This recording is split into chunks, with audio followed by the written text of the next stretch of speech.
పొలం మా పొలంలో ఒక్కొక్క గుంతలు తీసినారు అంటే ఇగో చూడండి సార్, ఇదంతా చూడండి మీరు సార్, ఇదంతా చూడండి రోడ్డు, ఇదంతా రోడ్డు చూడండి, కవర్ చేయండి బ్రదర్, రోడ్డు కవర్ చేయండి. ఆ రోడ్డు చూడండి సార్. మేము ఎక్కడ కూడా ఆయన పొలంలో రోడ్ అయితే మేము తీయలేదు, గుంతలు తీయలేదు. బ్యాక్ సైడ్ పెట్టండి. ఆయన అంటున్నాడు కదా కవర్ చేయండి ఇద్దరు. ఆయన అంటున్నాడు కదా నన్ను పోకుండా దారికి నా పొలానికి వెళ్ళకుండా జేసీబీతో మొత్తం గుంతలు తీసి ఆయన మాట్లాడుతారు కదా. చూడండి సార్, వీడియో కూడా కవర్ చేసుకోండి, మొత్తం రోడ్డు కూడా ఈడికెళ్ళి వరకు చూసుకోండి. ఆయన పొలం అటు ఉంది, ఆ రాయికెళ్ళి అవతల ఆయనది. మనకు సర్వే చేస్తే ఆడికెళ్ళి అక్కడ వచ్చింది. ఈ వరకు మా పొలాలే, మేమే వేసుకున్నాం. అందరం వీళ్ళకి 50 మంది ఉన్నాము. 50 మంది తలా లక్ష చేసి ఇవి మొత్తం 25 lakhs ఖర్చు వచ్చింది మాకు. ఇది చూడండి సార్ ఒకసారి, ఇప్పుడు రైతులు వేసుకున్నట్టుంది రోడ్ అయితే.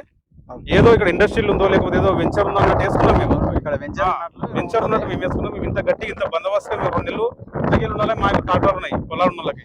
మేము మా సొంత ట్రాక్టర్లు పెట్టి ఆ బాయిగడ్డలు అవన్నీ పెట్టి మేమే వేసుకున్నాం. ఆయన గోపాల్ అనే పర్సన్ ఏమంటున్నా వాడ ఇప్పుడు మాట్లాడుతుండొచ్చి, ఆ రోజు రాలేడు, పిలిచినా రాలేడు, పెద్దలు చెప్తే రాలేడు, నేను ఎట్లాగైనా పోతా అన్నాడు.